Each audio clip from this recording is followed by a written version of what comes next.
बिस्मिल्लाहिर्रहमानिर्रहीम। आज का हमारा टॉपिक काफ़ी इंटरेस्टिंग है। आज हम स्टार्ट करने लगे हैं chemistry 9th class chapter number 1। इसमें आज के लेक्चर में, इससे पहले कि मैं ब्रांचेस ऑफ केमिस्ट्री की ब्रांचेस डिस्कस करूं और केमिस्ट्री का आपको बताऊं क्या होती है, क्योंकि हम लोगों ने पहले आखिरी वाले 6-7 चैप्टर कंप्लीट कर लिए हैं और अभी हम पहला चैप्टर शुरू करने लगे हैं।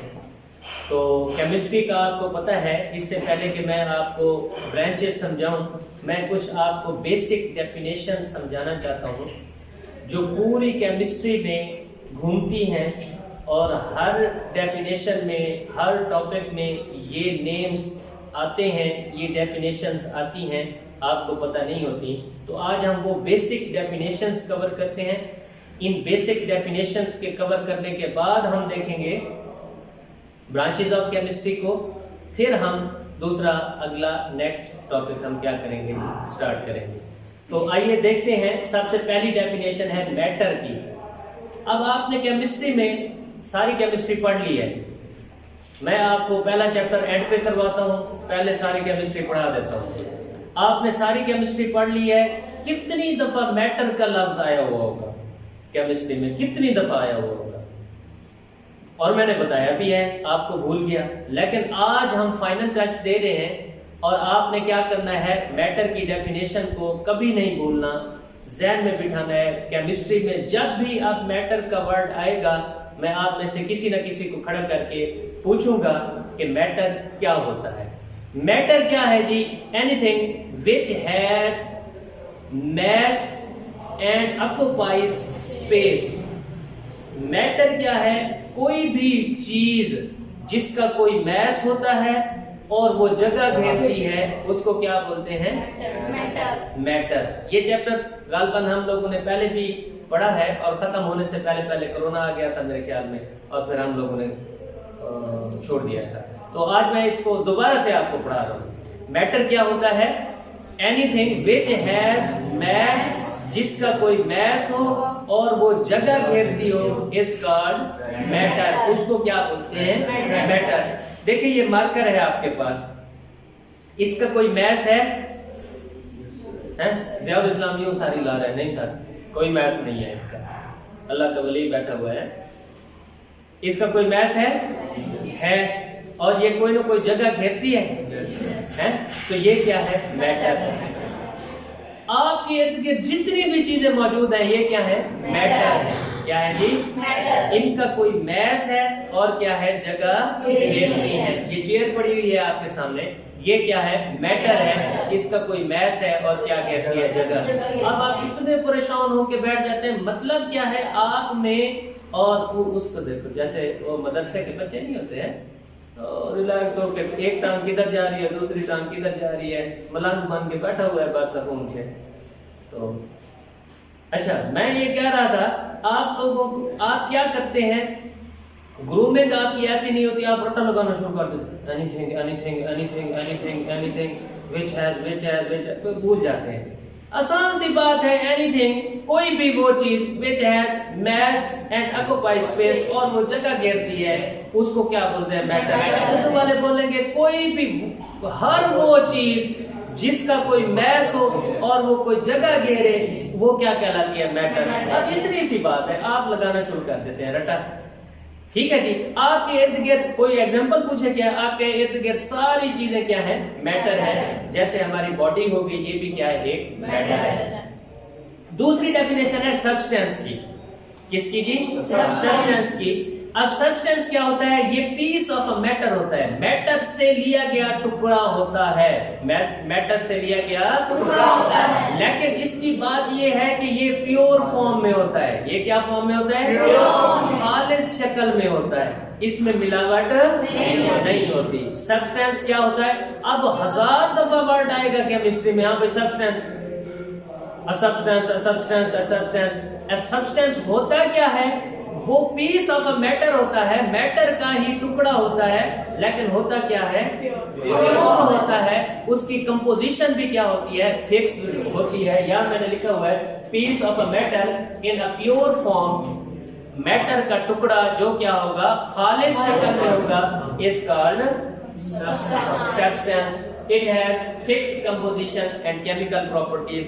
जब ये खालिस होगा इसकी केमिकल प्रॉपर्टीज भी फिक्स्ड होगी, तब्दील नहीं होगी, और बनावट भी, कंपोजिशन भी इसकी क्या होगी, फिक्स्ड होगी, इसकी तब्दील नहीं होगी। मतलब कहने का ये है, ये क्या होगा, प्योर होगा। ये क्या होगा, प्योर। अब दो डेफिनेशन हमने यहाँ तक पढ़ी। पहली डेफिनेशन क्या पढ़ी थी, मैटर की। मैटर क्या होता है बासित?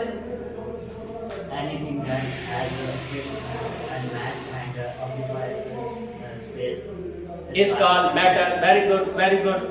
सामने बोर्ड पे लिखी हुई है, बेशक आप देख के भी बता सकते हैं। Anything which has fixed mass, sorry, anything which has mass and occupies space is called matter। हाँ जी, शाकिर बताएगा सब्सटेंस क्या होता है।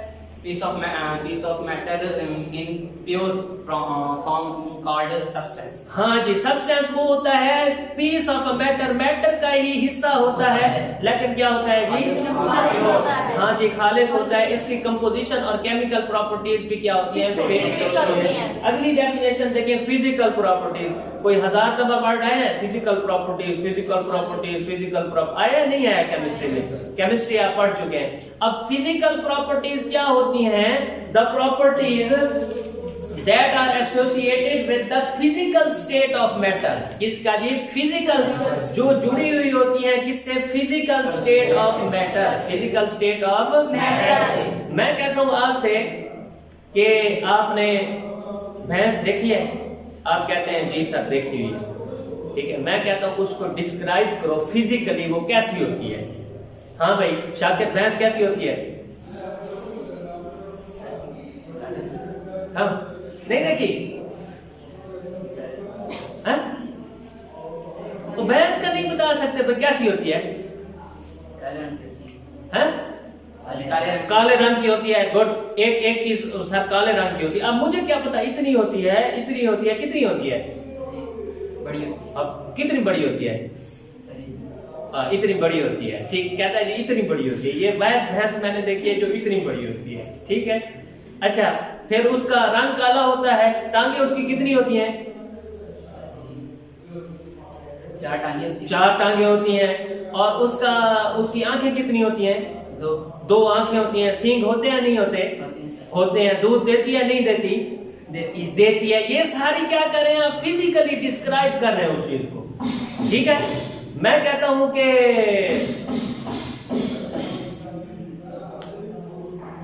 कोई आप फॉर एग्जांपल, मैं कहता हूं ये मस्जिद के मुफ्ती साहब को आप जानते हैं? आप कहते हैं सर जानते हैं। मैं कहता हूं कैसे हैं? आप कहते हैं सर ये गोरे चिट्टे से हैं, उनकी दाढ़ी है बड़ी बड़ी, और कपड़े अक्सर वो कौन से पहनते हैं, सफेद पहनते हैं, अमामा बांधा हुआ होता है, ठीक है। तो ये आप उनको क्या करें, फिजिकली क्या करें, डिस्क्राइब कर रहे हैं।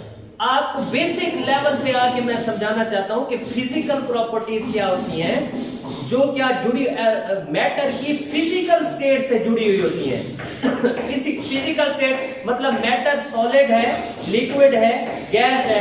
अब मिल्क है, मिल्क की फिजिकल प्रॉपर्टीज क्या है? वो सॉलिड है, लिक्विड है, ठीक है जी। अब जब आप उसको हीट करते हैं तो वो इवेपोरेट होता है, ठीक है जी। ये फिर आगे उसकी केमिकल प्रॉपर्टीज में आ जाती हैं कि उसको हीट करेंगे तो वो इवेपोरेशन कैसे होगी, ठीक है। लेकिन वो है क्या, फिजिकली कैसा है, लिक्विड है, ऐसे ही है ना, है गोल्ड आप कहते हैं उसको डिस्क्राइब करो, उसको आप डिस्क्राइब करते हैं। इस तरह कोई भी मेटल है, हम लोगों ने पढ़ी हुई है मेटल, ठीक है ना। मेटल की फिजिकल स्टेट क्या होती है, आयरन की फिजिकल स्टेट क्या है, सॉलिड है। ये क्या होती है, फिजिकल स्टेट। अब फिजिकल प्रॉपर्टीज क्या होंगी, the properties which are associated, जो जुड़ी हुई होती हैं with the physical state of matter, matter की फिजिकल स्टेट से is called physical property, ठीक हो गया जी। अब केमिकल प्रॉपर्टीज क्या होगी, the chemical properties depend upon the composition of a substance। इधर देखें, बुक्स पे ना देखें, मैं आपको बाद में बुक्स ओपन करवाता हूँ, आपको बकायदा मैं रीडिंग करवाता हूँ, फिर अंडरलाइन करवाऊंगा। बैठो जी।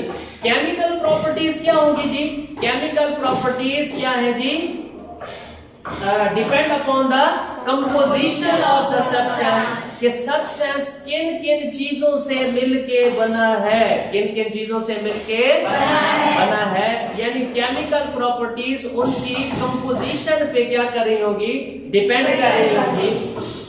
When a substance undergoes a chemical change, अब उसके अंदर जब कोई केमिकल रिएक्शन करवाते हैं, उसको क्या करवाते हैं, केमिकल रिएक्शन करवाते हैं, its composition changes and substance are new substance are form, उसकी क्या करती है, कंपोजिशन तब्दील हो जाती है। जब किसी भी कंपाउंड को हम क्या करते हैं, उसको केमिकल रिएक्शन करवाते हैं, क्या करवाते हैं, केमिकल रिएक्शन के दौरान उसकी प्रॉपर्टीज क्या हो जाती है, चेंज हो जाती है और नया सब्सटेंस बन जाता है। क्या बन जाता है, एक नया सब्सटेंस। जैसे हाइड्रोजन है, क्या है जी, पढ़े हुए आपने ये रिएक्शंस, मैं आपको इधर बोर्ड पे नहीं लिख रहा, पूरी केमिस्ट्री आप लोगों ने पढ़ ली है। हाइड्रोजन है वो ऑक्सीजन से मिलता है, क्या मिलता है, ऑक्सीजन से, क्या मिला देता है, क्या बन जाता है, पानी। अब देखो था क्या, हाइड्रोजन और साथ में क्या था, ऑक्सीजन, आपस में मिले बना क्या दिया, पानी। अब हाइड्रोजन एक सब्सटेंस था, फिर ऑक्सीजन था, ये दोनों आपस में मिले तो पानी बन गया, एक नया सब्सटेंस बना। लेकिन पानी की जो प्रॉपर्टीज हैं वो हाइड्रोजन और ऑक्सीजन दोनों से क्या है, डिफरेंट है। तो केमिकल प्रॉपर्टीज किसके ऊपर डिपेंड कर रही होती हैं, ये कंपोजिशन के ऊपर क्या कर रही होती है, कंपोजिशन के ऊपर। जब भी कभी हम क्या करते हैं, कोई केमिकल रिएक्शन करवाते हैं तो उसकी कंपोजिशन क्या हो जाती है, तब्दील हो जाती है। कंपोजिशन क्या हो जाती है, तब्दील हो जाती है। आज सभी का कहीं और टॉपिक है। अच्छा जी, समझ आ गई है जी? या तो आपको ये टॉपिक बड़ा आसान लग रहा है, रिलैक्स होकर बैठे हुए हैं, इसके बाद लंगर आएगा, वो चावल आएंगे, बटेंगे, हम खाएंगे और चले जाएंगे, ऐसे बैठे हुए हैं रिलैक्स होकर, कोई परवाह नहीं है। ये केमिस्ट्री की डेफिनेशंस बड़ी इंपॉर्टेंट है। ये पूरी केमिस्ट्री में यही डेफिनेशंस बार बार आपको इनका सामना करना पड़ेगा। पहली डेफिनेशन मैटर की, फिर सब्सटेंस की, फिर हमने देखा फिजिकल प्रॉपर्टीज, फिर केमिकल प्रॉपर्टीज। नेक्स्ट डेफिनेशन है हमारे पास एटॉमिक नंबर। ये तो डेफिनेशन इतनी इंपॉर्टेंट है, ये हर बात में आएगी। एटॉमिक नंबर ऑफ हाइड्रोजन जितना, ऑक्सीजन इतना, नाइट्रोजन इतना, दूसरा चैप्टर आप पढ़ेंगे उसमें सारा पीरियोडिक टेबल उसने डिस्कस किया हुआ है, ठीक है। अब उसमें सारे atomic number, mass number, atomic number, mass number, ये एटॉमिक नंबर और मैस नंबर का यहीं पे कॉन्सेप्ट क्या कर लें आप, क्लियर कर लें। आपको ये फर्स्ट ईयर सेकंड ईयर कभी आपकी ये केमिस्ट्री में जान नहीं छोड़ने वाला। एटॉमिक नंबर क्या होता है, एटॉमिक नंबर को समझाने से पहले देखिए, सबसे पहले एटम को देखते हैं। एटम में क्या होता है, थोड़ा सा मैं ओवरव्यू देता हूं, मेरी मजबूरी है एटॉमिक नंबर और मैस नंबर को समझाने से पहले एटम का ओवरव्यू देना। आपको पता है, आपने पढ़ा हुआ है, लेकिन वीडियो बन रही है तो ऐसे लोग भी देखेंगे जिनको शायद एटम के स्ट्रक्चर का पता ना हो, वो अभी स्टार्ट ले रहे हो। तो एटम क्या होता है, दरमियान में क्या होता है, न्यूक्लियस, इसके बाद क्या होते हैं, शेल्स के अंदर क्या होते हैं, इलेक्ट्रॉन्स। ये कहानी लंबी हो जाएगी। पहले शेल में 2 इलेक्ट्रॉन होते हैं, दूसरे में 8 होते हैं, तीसरे में 18 होते हैं, पहले को K बोलते हैं, दूसरे को L, तीसरे को M। इसको हम बाद में डिस्कस करेंगे, ठीक हो गया जी। लेकिन थोड़ा सा ओवरव्यू दे रहा हूँ। न्यूक्लियस के बाद क्या होते हैं, शेल्स में क्या होते हैं, इलेक्ट्रॉन। इलेक्ट्रॉन के ऊपर नेगेटिव चार्ज होता है। न्यूक्लियस के अंदर 2 चीजें होती हैं, क्या होती हैं, 2 चीजें। एक तो होते हैं प्रोटॉन्स और दूसरा क्या होते हैं, न्यूट्रॉन्स। क्या होते हैं जी, न्यूट्रॉन्स। प्रोटॉन और न्यूट्रॉन क्या होते हैं, न्यूक्लियस के अंदर, और इलेक्ट्रॉन क्या होते हैं, न्यूक्लियस के बाहर, शेल्स के अंदर, ठीक हो गया जी। अब एटॉमिक नंबर क्या होता है, याद रखें, एक चीज आप याद रखें, अगर न्यूट्रल एटम है, क्या है, उसके ऊपर कोई चार्ज नहीं है, उसके ऊपर कोई चार्ज नहीं है, तो याद रखें जितने उसके प्रोटॉन होंगे उतने उसके क्या होंगे, इलेक्ट्रॉन, उतने क्या होंगे, क्योंकि प्रोटॉन पे पॉजिटिव चार्ज होता है, इलेक्ट्रॉन पे क्या होता है, नेगेटिव चार्ज होता है। जितने प्रोटॉन होंगे उतने क्या होंगे, इलेक्ट्रॉन्स होंगे उसके अंदर, अब एटॉमिक नंबर क्या चीज है? एटॉमिक नंबर न्यूक्लियस के अंदर जितने प्रोटॉन्स होंगे, जितने क्या होंगे? प्रोटॉन्स होंगे, वो उसका क्या कहलाएगा? Atomic number. न्यूक्लियस के अंदर जितने प्रोटॉन्स होंगे वो उसका क्या कहलाएगा? एटॉमिक नंबर क्या होता है? आपने क्या है? The atomic number of an element is equal to the number of protons. ये नंबर ऑफ प्रोटॉन्स के क्या होता है? बराबर होता है इन द न्यूक्लियस। न्यूक्लियस में किसी भी एटम के न्यूक्लियस में प्रोटॉन जितने होंगे वो उसका क्या होगा? Atomic number. इसको डिनोट करते हैं कैपिटल जी से। इससे कैपिटल जी से, हाँ जी। एटॉमिक नंबर क्या होता है? Number of protons present in nucleus of an atom. किसी भी एटम के न्यूक्लियस में जितने प्रोटॉन्स मौजूद हैं वो क्या कहलाते हैं? Atomic number. वो क्या कहलाएंगे जी? समझ आ गई आपको? अब मैस नंबर क्या होता है? जितने प्रोटॉन और न्यूट्रॉन दोनों को जमा कर लो। प्रोटॉन और न्यूट्रॉन। न्यूक्लियस के अंदर क्या होता है? प्रोटॉन और न्यूट्रॉन। प्रोटॉन और न्यूट्रॉन दोनों को जमा कर लो, क्या बन जाएगा? Mass number. एटॉमिक नंबर क्या होता है? Number of protons. और मैस नंबर क्या होता है? मैस नंबर में दोनों को जमा कर लेते हैं, प्रोटॉन और न्यूट्रॉन्स को। The number of protons, mass number of an element is equal to the sum of number of protons and neutrons present in nucleus of an atom। किसी भी एटम के न्यूक्लियस में जितने प्रोटॉन और neutron पाए जाते हैं वो क्या कहलाता है? उनका मैस नंबर। इस मैस नंबर को डिनोट करते हैं कैपिटल ए से। मैस नंबर को डिनोट करते हैं कैपिटल ए से। अब मैस नंबर किसके बराबर आ जाएगा? ये मैस नंबर प्रोटॉन को किससे डिनोट करते थे? और न्यूट्रॉन को n से। अगर मैस प्रोटॉन्स और न्यूट्रॉन्स को जमा कर दें तो क्या आ जाएगा आपके पास? Mass number. ये क्या आ गया? Mass number. Mass number. अब मैस नंबर किसके इक्वल आ गया? प्रोटॉन्स और न्यूट्रॉन्स। बात समझ आ गई? अब मैस नंबर और आपके पास क्या है जी? Atomic number. इसको आपने इसका डिफरेंस ज़हन में बिठा लेना है। ये बहुत दफा आएगा और मैंने कुछ नहीं डेफिनेशन। आगे दो डेफिनेशन हमने कवर कर दी है, एक एलिमेंट की है, एक वैलेंसी की है। ठीक है जी। एलिमेंट क्या होता है? Element it is a substance. अब देखिए, इट इज अ सब्सटेंस। फिर वही बात आ गई, सब्सटेंस क्या होता है? Piece of matter. मैटर का ही हिस्सा होता है। क्या होता है? वो जो क्या होता है? प्योर फॉर्म में हो, खाली शक्ल में हो, उसकी कंपोजिशन फिक्स होती है, उसको सब्सटेंस बोलते हैं। अब हर इधर देखो, atomic number is an of an element. किसी भी एलिमेंट का एटॉमिक नंबर। अब एलिमेंट क्या है? ये एलिमेंट की डेफिनेशन हम पढ़ रहे हैं। ये जब भी वर्ड आएगा मैं आप लोगों से पूछूंगा, हाँ भाई एलिमेंट की डेफिनेशन बताओ, हाँ भाई एटॉमिक नंबर की डेफिनेशन बताओ, हाँ भाई मैस नंबर की डेफिनेशन बताओ। तो एलिमेंट क्या है? It is a substance made up of same types of atoms, जिनमें सारे एटम्स क्या होंगे? एक जैसे। जैसे हाइड्रोजन है तो उसमें सारे एटम्स किस में के होंगे? हाइड्रोजन के ही होंगे। बात समझ आ रही है? एलिमेंट क्या होता है? which is a substance which is made up of same types of atoms, जिसमें एक ही तरह के क्या है? कार्बन है तो कार्बन के ही एटम्स होंगे, कार्बन के ही एटम्स। अब एलिमेंट को हम जाहिर किससे करते हैं? सिंबल्स से। एलिमेंट को हम जाहिर किससे करते हैं? सिंबल। यानी कोई भी एलिमेंट है, जैसे हाइड्रोजन मैं बात कर रहा था, उसका पहला H ले लेते हैं। उसका पहला क्या ले लेते हैं? H। और उस H को क्या लिखते हैं? कैपिटल। उस H को क्या लिखते हैं हम? कैपिटल। बड़ा H लिख देंगे तो इससे समझ आ जाएगी ये क्या है? हाइड्रोजन। ये क्या बात कर रहे हैं? हाइड्रोजन। अगर कार्बन की बात हो रही है, कार्बन का पहला क्या है? C। अब पहले को क्या लिखेंगे? बड़ा। तो ये क्या आ गया? कार्बन हमारे पास। ठीक हो गया? C। समझ आ गई है? नहीं आई समझ? तो इस तरह आपने क्या करना होता है जी? इनको एलिमेंट्स को किससे डिनोट करना होता है? सिंबल से। किससे डिनोट करना होता है? सिंबल से। और सिंबल्स को लिखते हुए हम पहला डिजिट क्या लिखते हैं?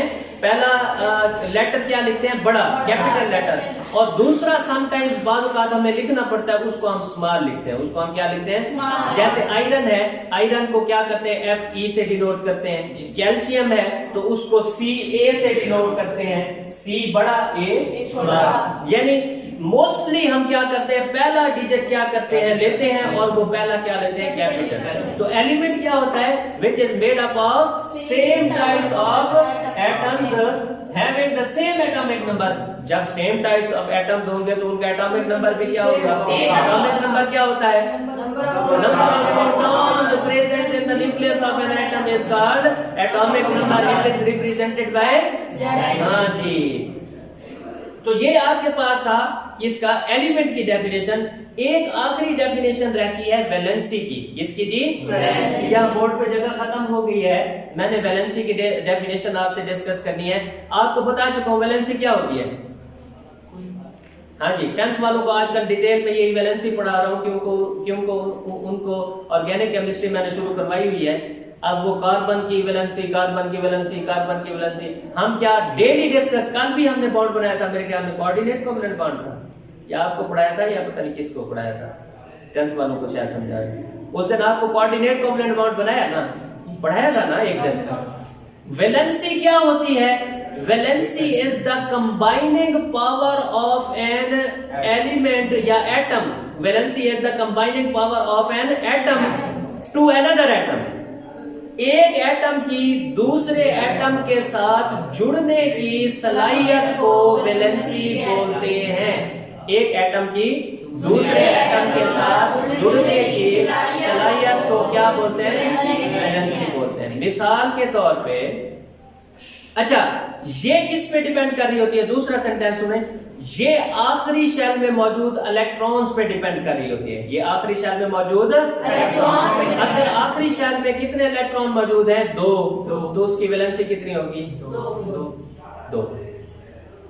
यानी मिसाल के तौर पे कार्बन है, क्या है जी, कार्बन है। कार्बन के आखिरी शेल में कितने इलेक्ट्रॉन होते हैं, 4। कितने इलेक्ट्रॉन होते हैं, 4। अब ये कितने एटम्स के साथ जुड़ सकता है, ये कितने एटम्स के साथ जुड़ सकता है, ये कितने बॉन्ड बना सकता है, ये कितने बॉन्ड बना सकता है। अगर हम कोवैलेंट बॉन्ड की बात करें और सिंगल कोवैलेंट बॉन्ड की बात करें, किसकी बात करें, सिंगल कोवैलेंट की। कार्बन के आखिरी शेल में कितने इलेक्ट्रॉन होते हैं, अगर ये सिंगल कोवैलेंट बॉन्ड बनाए तो एक एटम से एक इलेक्ट्रॉन क्या करेगा, शेयर करेगा, दूसरे एटम से दूसरा इलेक्ट्रॉन शेयर करेगा। बॉन्ड कितने, एक ये बन गया, एक ये बन गया। तीसरे एटम से तीसरा इलेक्ट्रॉन शेयर करेगा और चौथे एटम से चौथा इलेक्ट्रॉन शेयर करेगा। तो बॉन्ड कितने बनाएगा, 4। कौन से, सिंगल कोवैलेंट बॉन्ड। यानी एक एटम की दूसरे एटम के साथ जो कंबाइनिंग पावर होती है, जुड़ने की सलाहियत होती है, उसको क्या बोलते हैं, वैलेंसी। देखिए हमने लिखा CH4, CH4। इसको जरा गौर करके समझे। ये क्या है, मीथेन। क्या है, मीथेन। कार्बन के साथ कितने जुड़े हुए हैं, हाइड्रोजन 4। कार्बन के आखिरी शेल में इलेक्ट्रॉन कितने होते हैं, 4।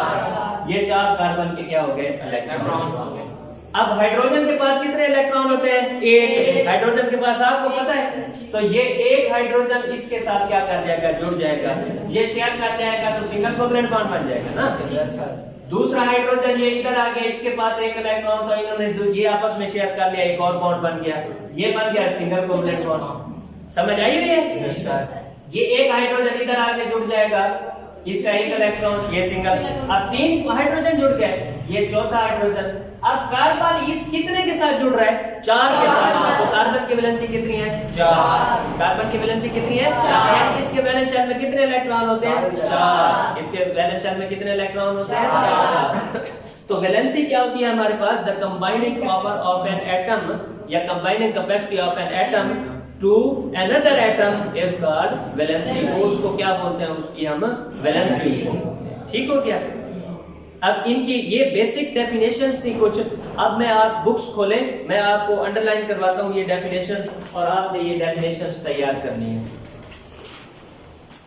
सबसे पहले तो पेज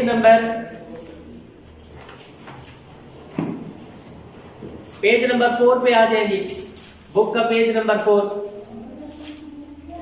ये उधर भी की बुक में भी लिखी हुई है, इधर भी लिखी हुई है, जहां से आपका मर्जी है दिल तैयार करें, लेकिन उधर मुझे पेज नंबर पता नहीं होगा की बुक में कौन सा है। देखें सबसे पहले लिखा हुआ है मैटर, लिखा हुआ है बेसिक डेफिनेशंस में पेज नंबर 4 में लिखा हुआ है मैटर, लिखा हुआ है matter is simply defined as anything, हर वो चीज that has mass and occupies space, जिसका कोई mass होता है और occupies space करती है, वो क्या कहलाती है मैटर। ये डेफिनेशंस हैं जो मैंने लिखी हुई है, बस आप अंडरलाइन करते जाएं। दूसरे पैराग्राफ में देखें सब्सटेंस की डेफिनेशन दी गई है a piece of a matter in a pure form is termed as substance. Matter का वो टुकड़ा जो खालिस शक्ल में होता है उसको क्या बोलते हैं, substance. Every substance has a fixed composition and specific properties. इसकी composition भी fixed होती है और properties भी fixed होती हैं। नीचे देखें definition पैराग्राफ में लिखी हुई है physical properties, bold letters में लिखी हुई है ना physical properties। इससे ऊपर physical properties जो लिखा हुआ है इससे ऊपर वाली line the properties that are associated, जो मुंसलिक होती हैं with the physical state of matter, matter की फिजिकल हालत से, उसको क्या बोलते हैं, फिजिकल प्रॉपर्टीज। मैंने डेफिनेशन यहाँ नीचे देखें केमिकल प्रॉपर्टीज का लिखा हुआ है, नीचे वाले पैराग्राफ में लिखा हुआ है the chemical properties depend upon the composition of the substance. किसके ऊपर, composition. When a substance undergoes a chemical change, जब एक सब्सटेंस में कोई केमिकल तब्दीली आती है, इट्स कंपोजिशन चेंजेस, इसकी कंपोजिशन भी क्या हो जाती है, तब्दील हो जाती है, and a new substances are form, और नए सब्सटेंसेस बन जाते हैं, जैसे मैंने आपको वाटर की एग्जांपल दी थी। अब अगले पेज के ऊपर आ जाए, एलिमेंट की डेफिनेशन दी हुई है पेज नंबर 5 पे, फर्स्ट पैराग्राफ में नीचे देखें बोल्ड लेटर में लिखा हुआ है दरमियान में ही एलिमेंट, ठीक है। अब वो क्या कहता है, it is a substance, element that is a substance, ये वो सब्सटेंस है made up of same types of atom, जो किससे मिलके बना हुआ होता है, सेम टाइप्स ऑफ एटम से मिलके बना होता है, having the same atomic number and can not be decomposed into simple substances by ordinary chemical reaction, और इनको केमिकल रिएक्शंस करके तोड़ा नहीं जा सकता। ये आपके पास एलिमेंट्स क्या है, फ्री स्टेट में भी होते हैं, कंबाइंड स्टेट में भी होते हैं, ठीक है। और उसके बाद ये एलिमेंट्स लिक्विड भी हैं, सॉलिड भी हैं, गैस भी हैं, ये सारी डिस्कशन की हुई है, बस डेफिनेशन आपको पता होनी चाहिए। अगले पेज पे है, पेज नंबर 6 पे लिखा हुआ है आपके पास पहली लाइन में ऊपर लिखा हुआ है symbols, क्या लिखा हुआ है, the elements are represented by symbols। Elements को किससे रिप्रेजेंट करते हैं, symbols, which are abbreviations for the name of element, जो abbreviations के तौर पे हम इस्तेमाल करते हैं। जैसे उसने लिखा है, a symbol is taken from the name that element in English, Latin or Greek, German, जो उस एलिमेंट का नाम होता है ग्रीक, जर्मन या इंग्लिश में, उससे नाम से लिया जाता है। If it is one letter, it will be capital as hydrogen, as H for hydrogen। अगर एक लेटर लेंगे तो वो क्या लिखेंगे, कैपिटल। अगर दो लेटर लेंगे तो दूसरा आप आगे कौन सा लेंगे, स्मॉल। पहला कैपिटल, दूसरा और N for nitrogen, C for carbon। In case of two letters, the first letter is capital, पहला लेटर कैपिटल होगा। Ca for calcium, जैसा कि उसने मिसाल दी है, Ca for calcium, और Na फॉर सोडियम, तो सोडियम के लिए Na, देखें N बड़ा लिया है और A क्या लिया है, छोटा लिया। अब आ गई वैलेंसी, क्या आ गई जी, valency. The unique property of an element is valency. It is the combining capacity of an element with other elements. ये एक एलिमेंट की दूसरे एलिमेंट के साथ जुड़ने की सलाहियत है। It depends upon the number of electrons in their outermost shell.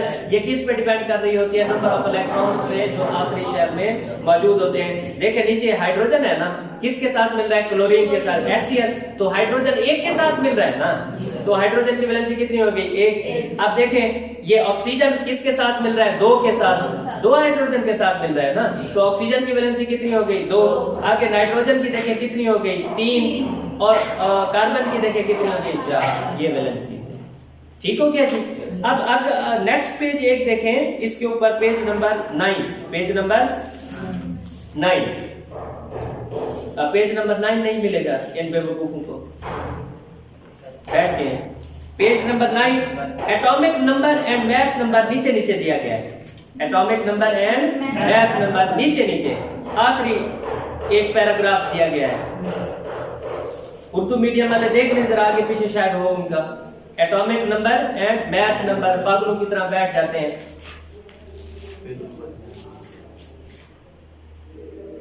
Atomic number and mass number. अब atomic number of an element is equal to the number of protons present in the nucleus of an atom, it is represented by capital Z. मैंने आपको definition detail में समझा दी है। Next page पे, page number 10, mass number लिखा हुआ है। क्या लिखा हुआ है? Mass number is the sum of protons and neutrons present in the nucleus of an atom, it is represented by symbol A, it is calculated as A is equal to G plus N। ये मैंने आपको सारा समझा दिया इस बात में। तो ये कुछ बेसिक डेफिनेशंस थी जिनको अभी हमने डिस्कस किया। आप बैठ के इसको अच्छी तरह से तैयार करें और मैं अभी 15 मिनट के बाद आपसे पूछता हूँ कि एटॉमिक नंबर क्या होता है, मास नंबर क्या होता है, वैलेंसी क्या है, एलिमेंट क्या है, ये सारी मैं आपसे पूछता हूँ। अभी आप इनको बैठ के तैयार करें।